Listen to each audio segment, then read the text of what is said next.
no auge dos seus 80 anos, construir um congresso como esse demonstra a autoridade, o fortalecimento e como a UNE está viva em meio à luta política do Brasil, né?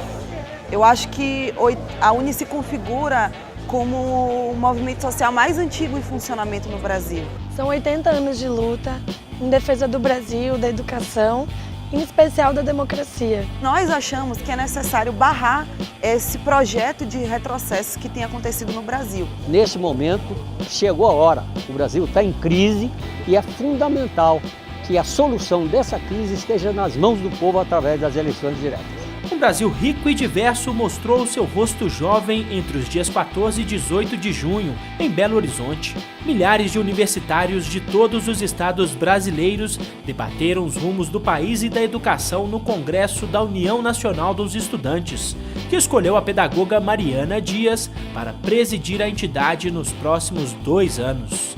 Em agosto, a UNE completa 8 décadas de história que revelam o protagonismo do movimento estudantil.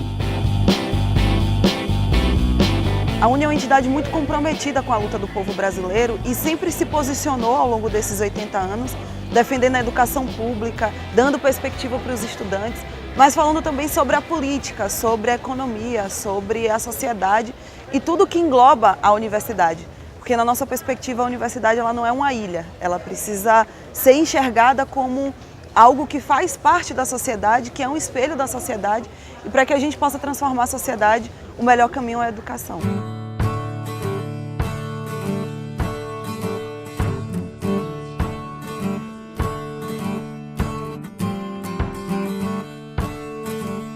Eu acho que a história da UNE é uma história extraordinariamente positiva, progressista, renovadora, transformadora da realidade e da sociedade brasileira, em muitos níveis e aspectos, né? Porque, afinal de contas, num país como o nosso, em que poucas organizações têm mais de 30, 50 anos, a UNE tem 80 anos. A UNE, fundada em 1937, e que em 42, na luta contra o nazifascismo, conquistou aquela sede na Praia do Flamengo, número 132. A opinião pública, tendo à frente a juventude, exigiu do governo uma tomada de atitude que resgatasse a honra nacional.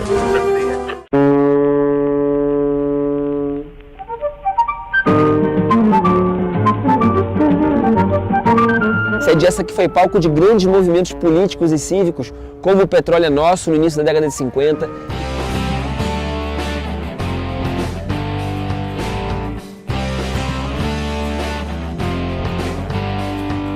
No final dos 50, a UNE estava muito envolvida no processo não só de luta pelas reformas de base que o governo João Goulart acabou implementando ou tentando implementar. E aí a UNE teve um papel importantíssimo que foi além da universidade e além da política propriamente dita, que foi também uma contribuição no terreno da arte, no terreno da estética. A UNE criou os CPCs, os Centros Populares de Cultura, que alguns elogiam muito, outros criticam exageradamente. O fato concreto é que o balanço que ficou, a herança que está aí, é que o CPC deu uma grande contribuição à arte brasileira, não somente porque criou artistas maravilhosos, homens e mulheres, né? Enfim, gente de alto brilho intelectual, fazia parte do entorno da UNE e escrevia na revista Movimento.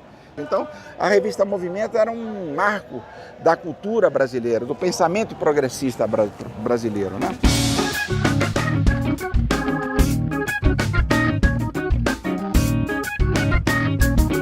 Eu vivi um momento político de grande ebulição. Naquele momento, então, há uma grande mobilização nacional em defesa da legalidade e os estudantes jogam um papel decisivo, porque naquele momento não tinha grandes organizações do movimento social, só não tinha centrais sindicais, quer dizer, a entidade mais organizada do ponto de vista social era a UNE. Por isso, os estudantes jogaram um papel, em certo sentido, de estruturação da luta pela legalidade no Brasil, a tal ponto que, quando assumiu posse o presidente João Goulart, ele esteve na sede da UNE. Foi a primeira vez que um presidente da República teve a sede da UNE para agradecer a participação dos estudantes.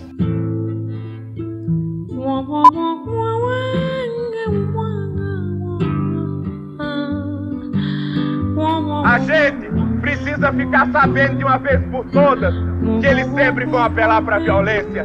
E ai de nós, se nós não nos prepararmos para essa violência. Quando vem o golpe militar, é claro que a UNE passa a ser inimigo número 1 da ditadura. Tanto que inúmeros líderes estudantis foram perseguidos, foram torturados, foram presos, não é? E isso, digamos assim, essa força da UNE, ela se projetou durante a ditadura militar, porque a ditadura tentou colocar a UNE na ilegalidade, criando o DNE, enfim, as entidades estudantis sob a hegemonia da ditadura e não conseguiu. A UNE continuou lutando e naquele primeiro momento a luta principal se deu contra o acordo McUsage, que era o processo de privatização das universidades. Mas não só isso, esse era, digamos assim, a bandeira de luta propriamente ligada aos estudantes, a bandeira, mas a grande bandeira política era a luta pela democracia, era a luta contra a ditadura militar e a UNE teve um papel destacado em toda a movimentação que se deu na luta contra a ditadura militar. Carcará, pega, mata e come, Carcará, não vai morrer de fome, Carcará, mais coragem do que homem, Carcará, pega, mata e come, Carcará. Eita, eita, eita, UNE combativa com movimento represa. A UNE protagonizou grandes lutas por um país cada vez mais democrático. Esse 55º Congresso em Belo Horizonte, ele também vem nesse momento de luta, de uma ofensiva para que a gente possa retomar os rumos desse país, que ele volte a ser cada vez mais democrático e mais participativo. Nós discutimos hoje sobre a questão, mais especificamente sobre a precarização da educação na educação à distância e quais são os seus impactos para um projeto de nação. Foi um debate muito rico e os estudantes sabem que a educação à distância veio para ficar, mas que ela precisa ser melhorada para ambos, tanto para os alunos quanto para os professores.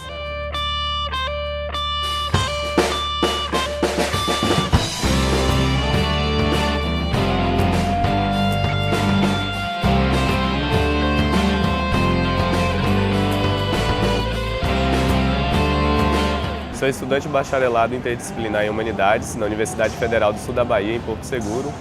Vim para cá representando a minha universidade, junto com outros colegas e também o meu povo.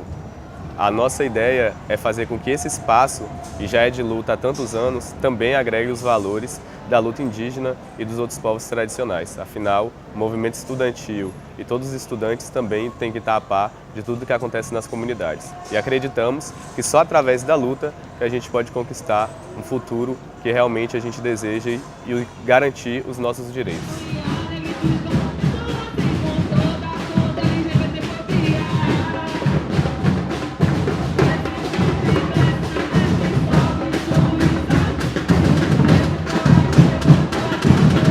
Eu diria que a UNE, a União Nacional dos Estudantes, teve papel protagonista na defesa do 10% do PIB para a educação, bem como na luta insistente pela defesa dos recursos do royalty do pré-sal para que fosse também destinado à educação. A viragem política com o advento do golpe demonstrou que o governo não tem disposição de destinar especial centralidade à luta em defesa de um projeto nacional que tenha centralidade à defesa da educação pública e de qualidade.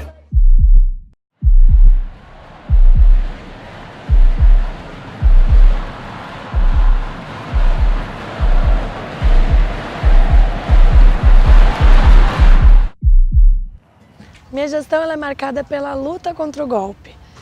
Foi uma luta que infelizmente a gente perdeu, mas que a gente resistiu muito. E resistiu de forma muito renovada, de forma muito forte, especial com os estudantes, com as ocupações estudantis das escolas, das universidades, que tomaram conta de todo o país. E o balanço que a gente faz é uma renovação muito grande, geracional do movimento estudantil. A gente conseguiu renovar os métodos de luta, renovar a força da juventude e massificar o movimento estudantil.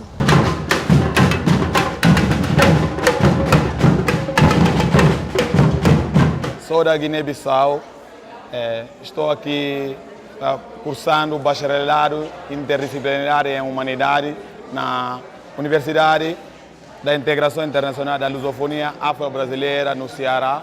E estou aqui no Congresso da UNI para conhecer mais sobre as políticas estudantis, sobre a UNI, conhecer mais sobre a UNI. Aqui estou aqui como delegado para representar a minha universidade, que é a Unilab, como eu tinha dito, para integrar mesmo, tipo, essa integração, tipo, para conhecer as políticas estudantis, as políticas do movimento estudantil, o que ele defende, o que ele não defende, porque eu como estudante, né, pretendo conhecer a UNI mesmo, né.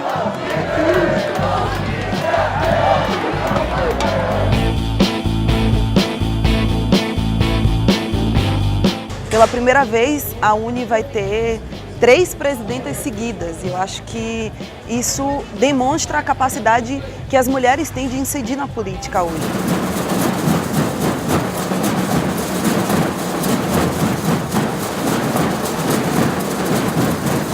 As mulheres têm cada vez mais participado da política.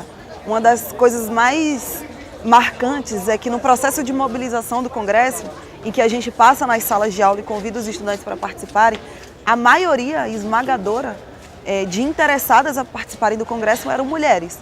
E isso demonstra assim, um comprometimento, uma preocupação que as mulheres têm tido com o rumo do país.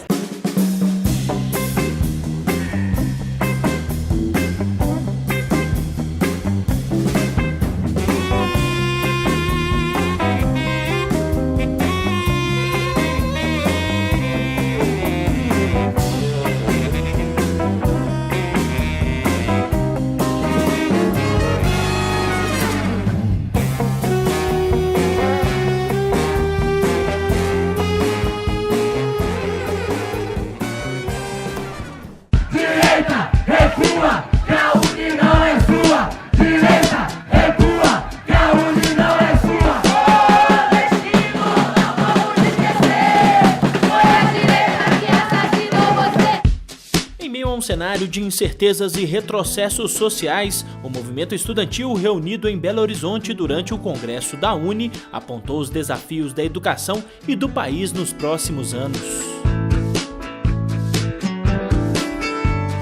Eu acho que a UNI precisa se preocupar muito com a educação pública no próximo período, né?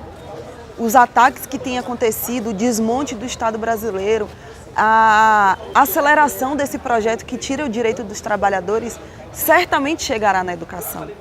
E quando se precariza a educação pública, quando as universidades públicas do Brasil elas passam dificuldade, a primeira saída que se apresenta é a cobrança de mensalidade, porque a universidade pública não tem condição de se manter. Então, o alerta sobre defender a educação e o caráter gratuito, público e gratuito da universidade, vai ser uma das pautas principais da UNI no próximo período.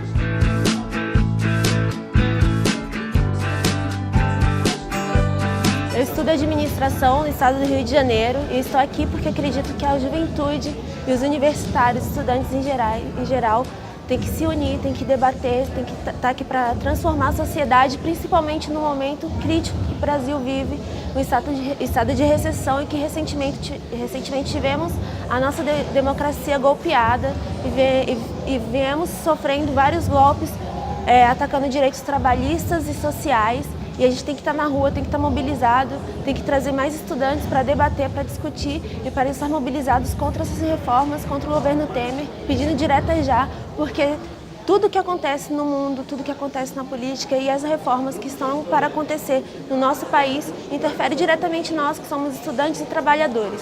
E nós temos que barrar tudo isso enquanto há tempo. A política de ações afirmativas implementada nas universidades nos últimos anos trouxeram um avanço significativo, né? E também uma mudança no tecido identitário da universidade. Então hoje, sim, as cotas que tanto tem um perfil socioeconômico quanto um perfil identitário, negros, indígenas, quilombolas, um número majoritário de mulheres nas universidades, né? Tivemos nos anos passados também um número cada vez maior de idosos fazendo o Enem para entrar na universidade. Os cursos noturnos propiciaram que os trabalhadores estivessem na universidade pública também. Então hoje, esta identidade da universidade, ela se conjuga muito mais com a diversidade, né? Como dar conta dessa universidade democratizada a partir da convivência, a partir do diálogo entre sujeitos diversos, para que seja uma universidade democrática de fato, em que as pessoas entrem, mas possa também modificar seu tecido, modificar sua estrutura, influenciar no seu destino, nos seus rumos. E com as desigualdades sociais que nós temos, nós precisamos de uma universidade que contribua com uma agenda inclusiva.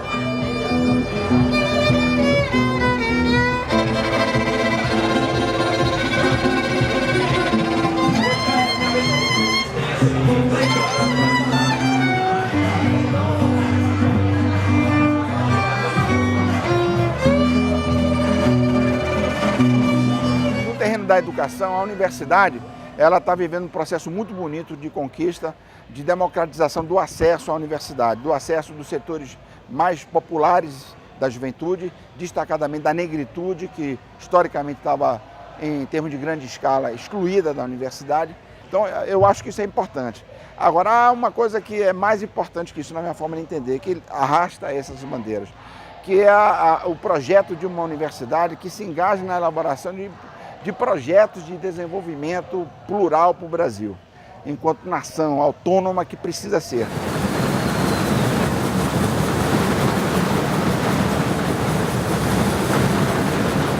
A extensão social é um direito de todos, a formatura é um direito de todos, mas passar pela universidade implica, na minha opinião, em alguns deveres, em alguns compromissos com o país.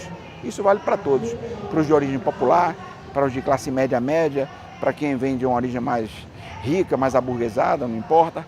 Quer dizer, a universidade pública aberta dessa forma, dando-se ênfase aos setores populares e de classe média, para que nós tenhamos uma universidade democrática, socialmente falando e racialmente falando. Então a universidade precisa abraçar mais essa reflexão.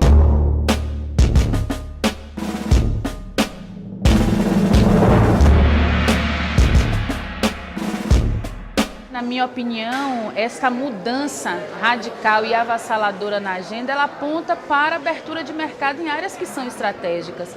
E acredito que a educação também se insere nisso. Hoje, a maioria dos estudantes de nível superior no Brasil estão matriculados nas universidades particulares. Esses são dados do Censo da Educação Superior.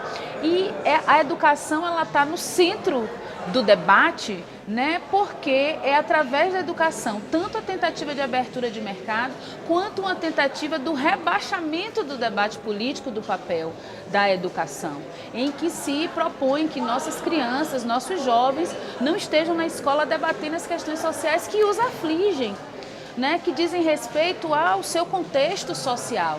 Então é necessário que a gente fortaleça e defenda o papel estratégico da educação numa formação do nosso povo mais voltada para a inclusão social, não para uma educação que forme as pessoas para exceções e hierarquizações de sujeitos, porque nós vivemos um momento em que se busca definir ou dizer ou determinar quem pode ir à universidade e quem não deve ir à universidade, quem deve trabalhar de forma precarizada e quem deve trabalhar de forma digna. E num país como o nosso, né, onde as questões de raça e de gênero são estruturantes, nós sabemos quais são as parcelas da população que vão ser designadas para cada uma das tarefas. Então, a educação pública, gratuita, de qualidade, tem que ser também referenciada socialmente. Eu acho que, em paralelo, é o seguinte, eu acho que talvez o elemento fundamental é a luta em defesa da democracia. Quer dizer, a questão da luta democrática se coloca novamente através de um novo golpe que foi dado. Não é um golpe militar, mas é um golpe institucional dado pelo parlamento. Parlamento esse em que o Eduardo Cunha comprou, na base do poder do dinheiro, 200 parlamentares e impôs o impeachment sem nenhum fundamento constitucional ou legal, não é? Então, e por outro lado, estão atropelando tudo. A serviço de quê? A serviço de impor reformas estruturais de acordo com os interesses do capital financeiro, do neoliberalismo. Então, é a chamada reforma previdenciária, que é o antirreforma, a antirreforma trabalhista e uma antirreforma política. Tudo isso com o objetivo de liquidar direitos para restringir a democracia. Pela abertura! Pela abertura! Dos arquivos da ditadura! Pela abertura! Pela abertura! Dos arquivos da ditadura! Quando a gente fala, por exemplo, sobre a reforma da Previdência, poxa, o que é que isso tem a ver com a educação e por que a Uni fala tanto sobre isso? Mas uma jovem de 25 anos como eu, que sou universitária, não tenho perspectiva de me formar. Aí a gente fala sobre a terceirização. Os jovens estão na universidade buscando capacitação para entrar no mercado de trabalho e ter melhores condições de emprego e terem mais capacidade de ter uma vida digna. Então a terceirização põe em risco toda a nossa formação acadêmica, que no final das contas valerá pouco, porque tudo poderá ser terceirizado no Brasil a partir dessa legislação. Então tudo diz respeito à vida dos jovens, tudo diz respeito à vida dos estudantes, e por isso a Uni se preocupa. Por isso que a gente é ousado e se mete em tudo, né?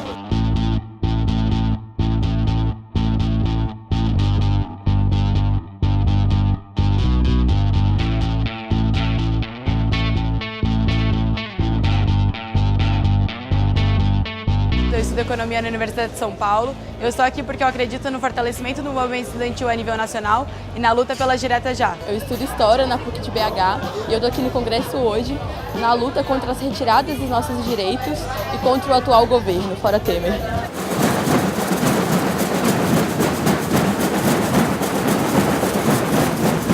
Eu tenho caracterizado muito como 3 questões centrais para o próximo período para os desafios da Uni, né? O primeiro é fazer com que os jovens e os estudantes acreditem que as transformações do Brasil virão através da política.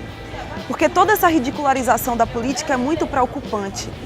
Todos esses escândalos de corrupção e essa tentativa de deslegitimar a política é para que a população se afaste cada vez mais da política. E quando a população se afasta da política, a população não sente falta de votar, porque ela acha que não é importante comparecer às urnas e acha que a política é sinônimo de sujeira, de corrupção. Então, disputar a consciência das pessoas para a luta política, em especial dos jovens estudantes, é fundamental. A segunda questão é barrar os retrocessos que estão em curso. E a terceira, fundamental, é restabelecer a democracia do Brasil através do voto popular. Porque o povo vai escolher qual é o projeto político que precisa imperar no Brasil e porque a população vai ter a certeza de que é preciso participar da política, é preciso votar, é preciso falar sobre o que se quer para o Brasil para que a gente possa transformar.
Que há pouco mais de um ano saiu de Brasília uma mulher que legitimamente foi eleita, uma mulher que legitimamente foi eleita como nossa presidenta. Marina, mais do que justo agora tu cantar essa música, porque ela é uma inspiração para todas nós, para todos nós. Dilma! Dilma!